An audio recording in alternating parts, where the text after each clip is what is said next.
السلام علیکم ورحمۃ اللہ وبرکاتہ۔ الحمد للہ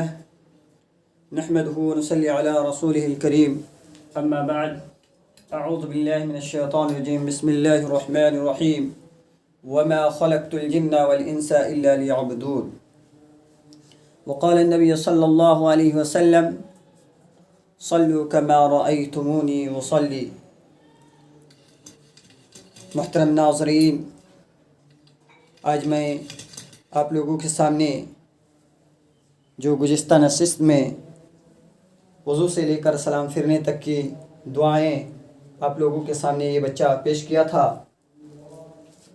پھر میں اسی بچے سے اس کے بعد یعنی سلام پھرنے کے بعد جو مسنون اذکار اللہ کے رسول صلی اللہ علیہ وسلم کی حدیث سے ثابت ہے اس کو یہ بیان کریں گے، کیونکہ ہم نماز پڑھیں گے اور اگر ہماری نماز اللہ اور اس کے رسول صلی اللہ علیہ وسلم کے فرمان کے مطابق نہیں ہوگی تو پھر ہماری نماز اللہ کے یہاں قبول نہیں ہوگی۔ اور اللہ رب العالمین نے ہمیں اسی لیے پیدا کیا ہے کہ ہم اس کی عبادت کریں، کیونکہ اللہ تعالیٰ نے قرآن مجید کی سورہ ذاریت آیت نمبر 56 کے اندر ارشاد فرماتا ہے وَمَا خَلَقْتُ الْجِنَّ وَالْإِنسَ إِلَّا لِيَعْبُدُونَ، میں نے جنوں اور انسانوں کو محض اپنی ہی عبادت کے لیے پیدا کیا ہے۔ اور اللہ کے رسول صلی اللہ علیہ وسلم کی حدیث ہے کہ صلو کما رأیتمونی اصلی، اللہ کے رسول صلی اللہ علیہ وسلم نے فرمایا کہ تم نماز اسی طریقے سے پڑھو جس طریقے سے تم مجھے نماز پڑھتے ہوئے دیکھ رہے ہو۔ محترم حضرات، آج تو ہمارے درمیان اللہ کے رسول صلی اللہ علیہ وسلم موجود نہیں ہے، لیکن اللہ کے رسول صلی اللہ علیہ وسلم کے فرمان ہمارے سامنے موجود ہے، یعنی حدیث ہمارے سامنے موجود ہے، اللہ کا فرمان ہمارے سامنے موجود ہے۔ ہمیں اسی فرمان کے مطابق اپنے عمل میں یعنی نماز ادا کرنا ہوگا۔ اگر ہم اللہ اور اس کے رسول صلی اللہ علیہ وسلم کی بتائے ہوئے طریقے کے مطابق، بتائے ہوئے راستے کے مطابق اگر ہم نماز ادا نہیں کرتے ہیں، اگر ہم نماز نہیں پڑھتے ہیں تو پھر ہماری نماز قبول نہیں ہوگی۔ اس لیے ضروری ہے اس بات کی کہ ہم جو نماز پڑھیں وہ اللہ اور اس کے رسول صلی اللہ علیہ وسلم کے فرمان کے مطابق ہو۔ اگر ہماری نماز اللہ اور اس کے رسول صلی اللہ علیہ وسلم کے فرمان کے مطابق ہوگی تو ہماری نماز قبول کی جائے گی، اور کل قیامت کے دن اللہ رب العالمین جو ہم سے سوال کرے گا نماز کے بارے میں، ہم بتا سکیں گے کہ ہم اللہ اور اس کے رسول صلی اللہ علیہ وسلم کے فرمان کو پڑھ کر، ہم نے اللہ کے رسول صلی اللہ علیہ وسلم کی حدیث کو دیکھ کر، قرآن کو دیکھ کر جو اس میں احکام بتایا ہے اس احکام کے مطابق ہم نے نماز کو پڑھا ہے۔ یا اللہ اسی نماز کو تو قبول فرما اور اس نماز کے عوض ہمیں اپنی رحمت سے جنت نصیب عطا فرما۔ محترم حضرات، اگر ہمیں کچھ پانا ہے تو کچھ کھونا پڑے گا، یعنی کچھ کھونا تو نہیں، مان کے چلیے اگر ہم نماز ادا کریں گے یا دین کی تعلیم کو سیکھیں گے تو ہمیں اللہ اور اس کے رسول صلی اللہ علیہ وسلم کے فرمان کو دیکھنا ہوگا، قرآن کو دیکھنا ہوگا، حدیث کو دیکھنا ہوگا، تبھی ہم اصل کامیاب ہو سکتے ہیں۔ اور ایک مومن کی پہچان یہ ہوتا ہے کہ دین کی تلاش میں وہ رہیں، جہاں پر اس کو دین مل جائے، سچی باتیں مل جائے اس کو لے لیں۔ اور اگر کوئی شخص کسی عمل کو کرتا ہے اور پھر وہ بعد میں پھر دیکھتا ہے کہ اللہ کے رسول صلی اللہ علیہ وسلم کی حدیث سے ٹکراتا ہے یا قرآن سے ٹکراتا ہے، تو چاہے میری بات ہو یا کسی عالم کی بات ہو اس کو دیوار میں پٹک دینا چاہیے اور پھر اللہ اور اس کے رسول صلی اللہ علیہ وسلم کے فرمان جو ہے اس پر عمل کرنا چاہیے۔ یہی ہمارا اصل اسلام ہے، اور اسلام کے معنی ہی یہی ہے، ایمان والے کا معنی یہی ہے کہ صحیح اسلام کو تلاش کرے۔ محترم حضرات، میں زیادہ کچھ نہ کہتے ہوئے آج پھر میں سلام پھرنے کے کچھ مذکور اذکار اس بچے سے سنیں گے، جو بچے آپ کے سامنے اس اسکرین میں موجود ہے، اس لیے آپ ان سے سلام پھرنے کے بعد کی مسنون اذکار کو سنیں۔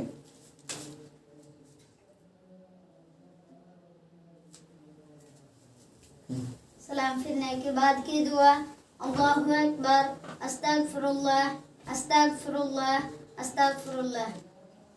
اللہم انت السلام ومنک السلام، تبارکت یا ذا الجلال والاکرام۔ رب اعنی علی ذکرک وشکرک وحسن عبادتک۔ لا الہ الا اللہ وحدہ لا شریک لہ، لہ الملک ولہ الحمد وہو علی کل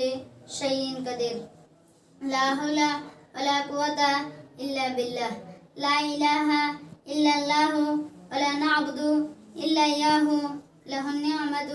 ولہ الفضل ولہ الثناء الحسن۔ لا الہ الا اللہ مخلصین لہ الدین ولو کرہ الکافرون۔ اللہم لا مانع لما أعطيت ولا موتي لما منعت ولا ينفع ذا الجد منك الجد. 33 مرتبہ سبحان اللہ، 33 مرتبہ الحمدللہ، 33 مرتبہ اللہ اکبر، اور 1 مرتبہ لا الہ الا اللہ وحدہ لا شریک لہ لہ الملک ولہ الحمد وہو علی کل شیء قدیر. آیت الکرسی اللہ لا الہ الا هو الحی القیوم لا تأخذه سینۃ ولا نوم له ما في السماوات وما في الأرض من ذا الذي يشفع عنده إلا بإذنه يعلم ما بين أيديهم وما خلفهم ولا يحيطون بشيء من علمه إلا بما شاء وسع كرسيه السماوات والأرض ولا يؤوده حفظهما وهو العلي العظيم. سورة الإخلاص، سورة الفلق، سورة الناس. فجر اور مغرب میں 3 مرتبہ، ظہر عصر عشاء میں 1 مرتبہ. لا الہ الا اللہ وحدہ لا شریک لہ لہ الملک ولہ الحمد یحیی ویمیت وہو علی کل شیء قدیر. فجر اور مغرب میں 10 مرتبہ. علم حاصل کرنے کی دعا. اللہم انی اسألک علما نافعا ورزقا طیبا وعملا متقبلا. ماشاء اللہ، جزاکم اللہ احسن الجزا. کیا ہی بہترین طریقے سے یہ بچہ ہم کو نماز کے اذکار کی جو دعائیں ہیں وہ دعائیں ہم کو سنائیں، اور کس طریقے سے اور کب کیسے پڑھنا چاہیے اس کے بارے میں بھی بتا دیا. اس لیے تمام ناظرین سے میری درخواست ہے، میری گزارش ہے کہ یہ دعا جو یہ بچہ بیان کیا ہے اس دعا کو سیکھنے کی کوشش کریں، کیونکہ اگر ہم نہیں جانتے ہیں تو سیکھنا بہت ضروری ہے. کیونکہ علم کا سیکھنا ہر مسلمان ویکتی پر، ہر مسلمان مرد ہو یا عورت، تمام لوگوں پر فرض ہے. اس لیے علم کو سیکھنا بہت ضروری ہے، اور یہ ایک ایسا اہم علم ہے کہ اس علم کے بغیر اگر ہم نماز پڑھتے ہیں تو پھر اللہ اور اس کے رسول صلی اللہ علیہ وسلم کے فرمان کے مطابق نماز نہیں ہوگی، اور جب ہماری نماز اللہ کے رسول صلی اللہ علیہ وسلم کے فرمان کے مطابق نہیں ہوگی تو پھر ہم کامیاب نہیں ہوں گے. محترم حضرات، اللہ سے دعا کیجیے کہ اللہ رب العالمین اس بچے کو، جو یہ بچہ سلام پھرنے کے بعد کی دعائیں پڑھیں آپ لوگوں کے سامنے، ان کو اللہ تعالیٰ زیادہ سے زیادہ علم حاصل کرنے کی اور اپنے قوم و ملت کی حفاظت کرنے کی انہیں توفیق عطا فرمائے. محترم حضرات، میں زیادہ کچھ نہیں کہوں گا. ذرا سوچ کر دیکھیے، آج ہمارے پاس 4 بچے 5 بچے ہیں، لیکن ہم کسی کو نہ نماز کا طریقہ بتاتے ہیں، نہ نماز کے کیفیت کو بتاتے ہیں کہ اللہ کے رسول صلی اللہ علیہ وسلم کس طریقے سے نماز کو ادا کرتے تھے. محترم حضرات، ہم پر ضروری ہے، یہ بات ضروری ہے کہ ہم اپنے بچوں کو نماز کی تعلیم دیں، نماز کی کیفیت کو بتائیں کہ اللہ کے رسول صلی اللہ علیہ وسلم اس طریقے سے نماز ادا کرتے تھے. اگر ہم اپنے بچوں کو نماز کی تعلیم دیں گے، ہم اپنے بچوں کو قرآن کی تعلیم دیں گے، ہم اپنے بچوں کو اللہ کے رسول صلی اللہ علیہ وسلم کے فرمان کے مطابق اسے تعلیم دیں گے، تو کل ہمارے لیے یہ بچہ بہت فائدہ مند ثابت ہوگا. کل جب ہماری موت ہو جائے گی، یہ بچہ اگر اللہ زندہ رہا تو اللہ رب العالمین کی ہاں ہمارے لیے دعائیں کریں گے، مغفرت کی دعائیں کریں گے. اس لیے ہم اپنے بچوں کو جو بنائیں صالح بنائیں، اور حضرت ابراہیم علیہ السلام جس طریقے سے ایک صالح بچہ کے لیے اللہ رب العالمین سے دعا کیا تھا، اللہ رب العالمین سے درخواست کی، اللہ رب العالمین نے حضرت ابراہیم علیہ السلام کو ایک نیک اور صالح بچہ عطا فرمایا تھا. اور ویسے ہی ہمیں بھی اپنے رب سے فریاد کرنا چاہیے، گڑگڑانا چاہیے، رونا چاہیے کہ اے اللہ رب العالمین ہمیں ایسا نیک بچہ عطا فرما تاکہ آپ کے احکام کے مطابق وہ چلے. آپ جس احکام پر چلنے کا حکم دیا ہے اس احکام کے مطابق وہ بچے چلیں. اور پھر ہمیں یہ بھی دعا کرنا چاہیے، چاہے ہمارا بچہ ہو یا بچی ہو، ہمیں یہی دعا کرتے رہنا چاہیے کہ رب العالمین جو بچہ تو ہمیں عطا فرما اس بچے کو ہم دینی تعلیم دے سکے، اس بچے کو ہم اللہ اور اس کے رسول صلی اللہ علیہ وسلم کے فرمان کے مطابق اس کی زندگیوں کو سنوارنے کی ہمارے اندر قوت عطا فرما۔ محترم حضرات، ہمارے پاس بہت سارے مال و جائیداد ہوں گے، لیکن یہ بچہ جو ہے اللہ کی ایک نعمت ہے، اور اس نعمت کو ہمیں سنبھال کر رکھنا ہوگا۔ اگر ہم نے اس بچے کو یا اس نعمت کو صحیح طریقے سے نہیں سنبھالا، ہم نے اس نعمت کی صحیح پرورش نہیں کی، تو پھر کل قیامت کے دن اللہ رب العالمین کے یہاں جواب دینا ہوگا۔ اسی لیے ضروری ہے اس بات کی کہ ہمارے پاس جو اللہ رب العالمین بچہ عطا فرماتا ہے، یہ ایک بہت انمول ہیرا ہے، ایک بہت انمول دولت ہے۔ اگر اس دولت کو ہم نے صحیح طریقے سے علم سکھا دیا تو یہ دولت جو موجودہ حالات میں،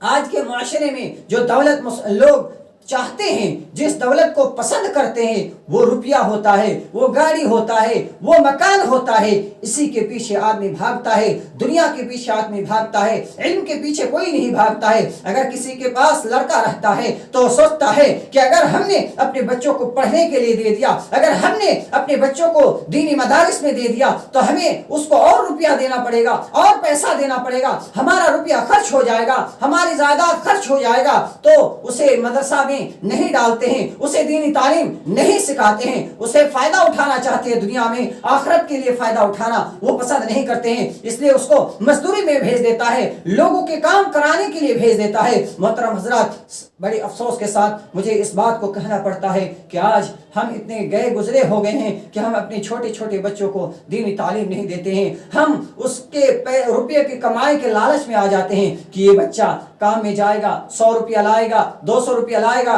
300 روپیہ لائے گا، اس میں ہمارا جائیداد بڑھے گا، ہماری پراپرٹی بڑھے گی۔ محترم حضرات، سب سے بڑی دولت یہ ہے کہ اللہ رب العالمین کی ہم کیا جواب دیں گے اگر ہم اس کو سب سے بڑی دولت یعنی علم سکھا دیا تو یہ بچہ ہمارے لیے آخرت میں بہت فائدہ مند ثابت ہوگا۔ اس لیے تمام ناظرین سے میری گزارش ہے، درخواست ہے کہ ہمارے پاس جو بچے ہیں انہیں دینی تعلیم دیں، انہیں مدرسے میں بھیجیں، انہیں اگر مدرسہ میں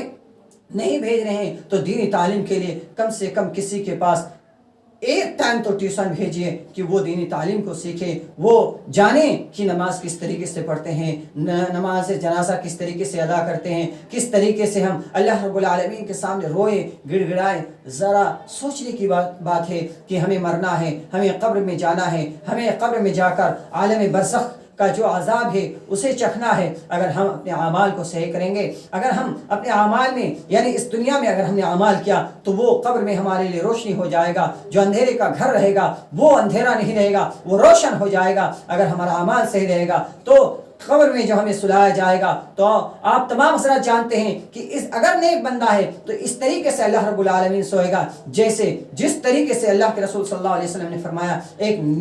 نویلی دلہن جس طریقے سے سوتا ہے، اسی طریقے سے جس شخص کا عمل اچھا ہوگا، جو شخص عمل صحیح کیا ہوگا اللہ اور اس کے رسول صلی اللہ علیہ وسلم کے مطابق، یعنی اللہ اور اس کے رسول صلی اللہ علیہ وسلم جس طریقے کو بتایا ہے اس طریقے کے مطابق اپنی زندگیوں کو سنوارا ہوگا، اپنے عمل میں وہ طریقہ لایا ہوگا، تو پھر وہ شخص ایک نئی نویلی دلہن کی طرح سوئے گا اور قیامت کے دن ایسا اٹھے گا، وہ سوچے گا کہ ابھی ہماری نیند پوری نہیں ہوگی۔ محترم حضرات، لیکن اگر پھر ہم اللہ اور اس کے رسول صلی اللہ علیہ وسلم کے فرمان کے مطابق عمل نہیں کرتے ہیں، اس کے مطابق نہ نماز پڑھتے ہیں، نہ روزہ رکھتے ہیں، نہ اور زکوٰۃ ادا کرتے ہیں، اور اگر حج کی طاقت ہوتا ہے اور اگر ہم حج نہیں کرتے ہیں تو پھر ہم بہت بڑے خسارے میں ہیں، کیونکہ اللہ کے رسول صلی اللہ علیہ وسلم کی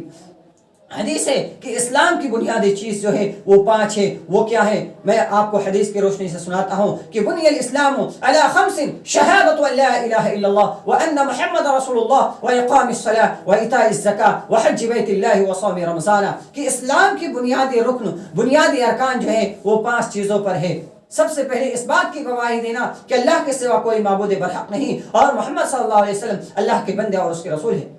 وإقام الصلاۃ، دوسرے نمبر پر نماز قائم کرنا، وإیتاء الزکاۃ اور زکوٰۃ ادا کرنا، وحج بیت اللہ وصوم رمضان، اور اگر استطاعت ہو تو بیت اللہ کا حج کرنا اور رمضان مہینے کے روزے کو رکھنا۔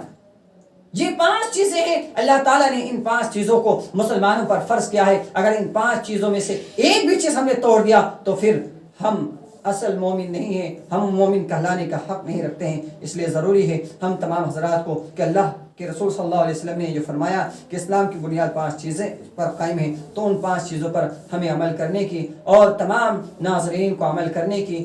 توفیق عطا فرمائے۔ اور میں تمام ناظرین سے ایک بات کہوں کہ جب ہمارے بچے رونے لگتے ہیں یا کچھ کرنے لگتے ہیں تو ہم اپنے بچوں کو موبائل نکال کر گانا وغیرہ بجا کر اس کو دے دیتے ہیں کہ سنیں اور چپ جائے، لیکن میرے محترم حضرات یہ بہت ہی بھیانک خطرناک کینسر ہے، کینسر سے بھی خطرناک بیماری ہے، اس بیماری سے بچنا ہے۔ اس لیے میں تمام حضرات سے ہی درخواست کرتا ہوں کہ اگر بچہ روتا ہے آپ اسے موبائل دینا چاہتے ہی ہیں تو اللہ اور اس کے رسول صلی اللہ علیہ وسلم کے فرمان کے مطابق جو موبائل میں آتا ہے یا آپ جو موبائل میں بھر کر رکھتے ہیں، اللہ اور اس کے رسول صلی اللہ علیہ وسلم کے فرمان کے مطابق وہ چیز لگا کر دیں تاکہ اس چیز کو سنیں اور وہ چیز اس کے ذہن میں آ جائے۔ محترم حضرات، آج جو یہ وبائی بیمار آئی ہوئی ہے وہ اس وجہ سے کہ ہم اپنے گناہوں سے سچی توبہ نہیں کرتے ہیں، اللہ رب العالمین کے سامنے گڑ گڑاتے نہیں، اللہ رب العالمین کے یہاں روتے نہیں، اللہ رب العالمین کے چوکھٹ میں ہم سر جو جھکاتے ہیں وہ صحیح طریقے سے نہیں جھکاتے ہیں، ہم اپنی گناہوں پہ شرمندگی محسوس نہیں کرتے ہیں۔ محترم حضرات، ہمیں اپنے گناہوں پہ شرمندگی محسوس کرنا ہوگا، تب جا کے اللہ رب العالمین ہماری دعا کو قبول کرے گا اور یہ جو وبائی امراض آئی ہوئی ہے، وبائی بیمار آئی ہوئی ہے، یہ بیماری